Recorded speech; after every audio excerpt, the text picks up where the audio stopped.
キャラ表によくこういうポーズが書いてありますか？そうですね。タッチポーズだけでそのキャラクターの性格が出るようなとか結構あるじゃないですか。そうですね。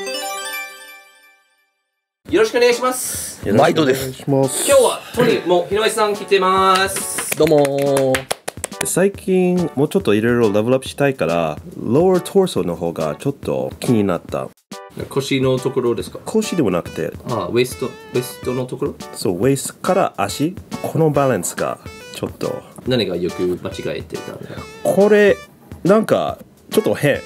なんか、just, it's the lower half of how the waist connects to the leg. 足がなんか上半身につながるところがなんか不安定だと個人的に思ってて、何かバランスが悪いところ特にありますか？この絵を見る限りでは、ちゃんと立ってるから特には問題ないとは思うんですけど、その中央線がうまく書いてないかもしれないとか、これの幅とか、こういう長さとかつながってるところがうまくつないでない感じとか、相対点をなんか書いてもらって比較できると。それでは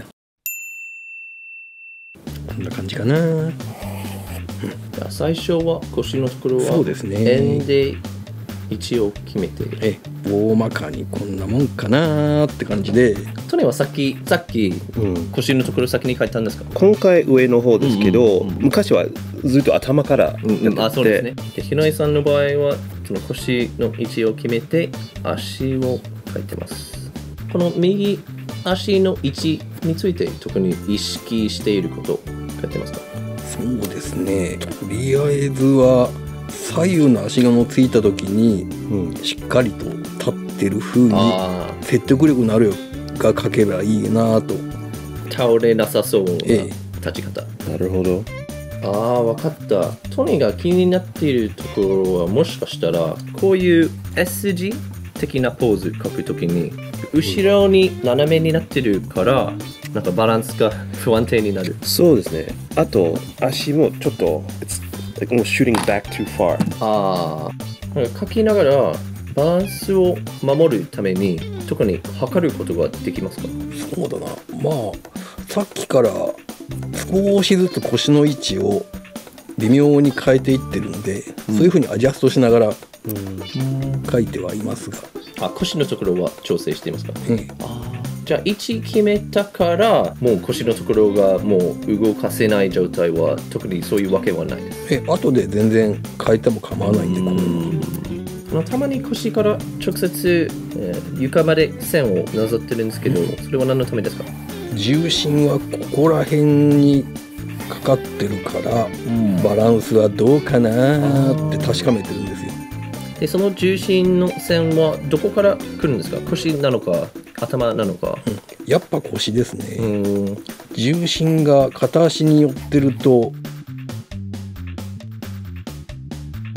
腰が上がるんですよね。重心は今ここで支えられてて、これは両方の足で踏ん張ってるんで、ここに来る。右足に体重乗っけると腰が下がってここに来ると。じゃあこれも安定した絵を描くためにこういう斜めになってない腰。そうですね。なるほど。くるぶしは正面から見るとちょっと内側の方が高い位置になって外側は低い位置にあるから、それも意識しながら描いているとそれっぽく見えるから。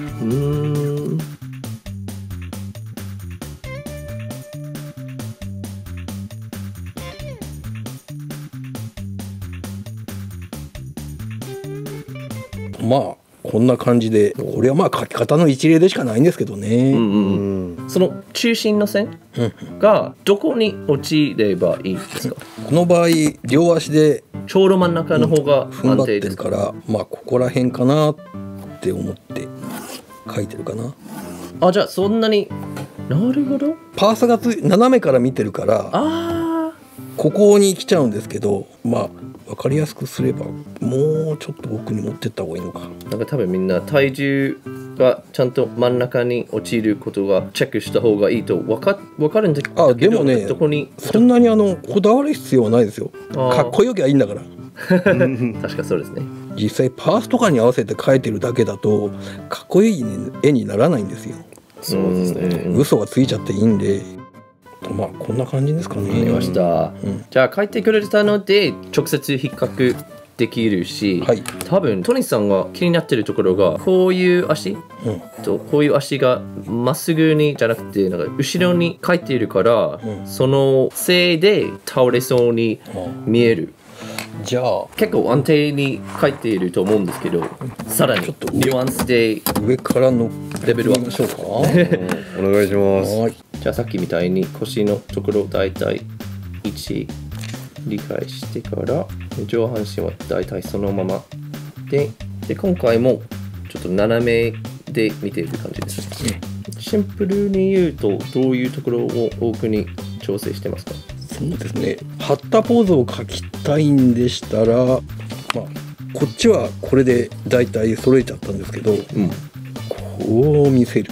おー、なるほど。最初から斜めで見ているポーズだったし、パースも合わせたら足がもっと自然に見えるですね。じゃあトニーが特に多分気になっているところがどういうところを確認しながら書けばなんか不安定にならないことですね。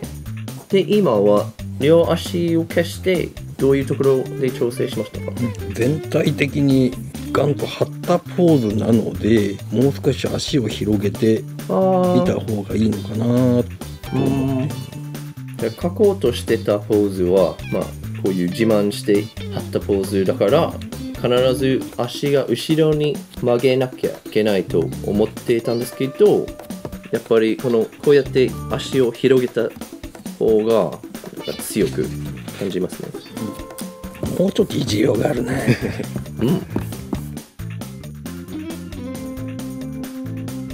で今書いた S の字はなんか強く感じるためですかね。スーッとこのラインに乗せるとかっこよく書けるみたいで。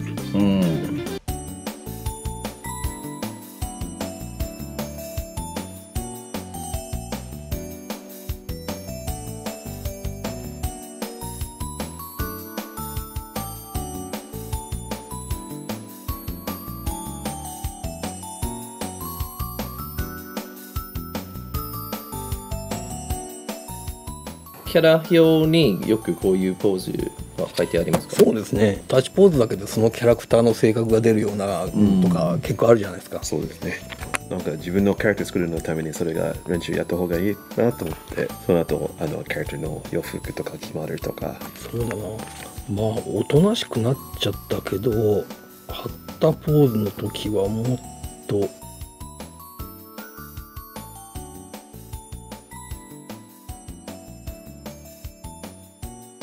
キャラクターの左足がちゃんとなんか前に出してる感じですね。そしてカメラに向いている。確かにカメラ直接見る方が自信ある感じですね。そうですね。結構鎖骨の位置とか決めてあげるとそれっぽく見えるんで、あとこの首筋の線を、まあよくロボ立ちと言われるポーズですよねこれ。まあ自分で探りながらこういうポーズはいくつも書いていって、この場合はこのポーズの方がいいなとか、同じタッチポーズでもあると思うんで、いくつかのパターンを覚えておくといいですよね。そうですね。いい武器になりますよ。やっぱり書いてる途中ところを見て、いろんなポーズでもいい。ただこういう印象になるとか、印象がこういう風に変わるとか、すごいニュアンスがいっぱいありますよね。アニメーションの場合キャラクターデザインされた設定が全身の用意されてるので、やっぱり服装とか髪型とかが分かりやすいようにこういったポーズが多いですね。この反対の後ろ側から見たポーズとか、特に自信がそんなにないキャラクターでもこういうポーズを使ってそうですキャラ表とか服とか髪型とか、まあそれぞれのキャラにプロポーションがあるじゃないですか。まあ太ってる人、女性だったり、痩せてたり、そのプロポーションをとってまあ髪や服をその上から当てはめていくんですけど、確かにこういう斜めでいく方がそのキャラクターの細さとかこんなねキャラなんかむしろアメリカンコミックの方が多いんじゃないですか。おいおいおい。全然プロポーションが違うけど、まあこういうキャラだったらこういうプロポーションを取ってから細かいとこ書き込んでいった方が。ああ、すごい勉強になりました。いろいろ。じゃあトニーは、両方見て全然違う。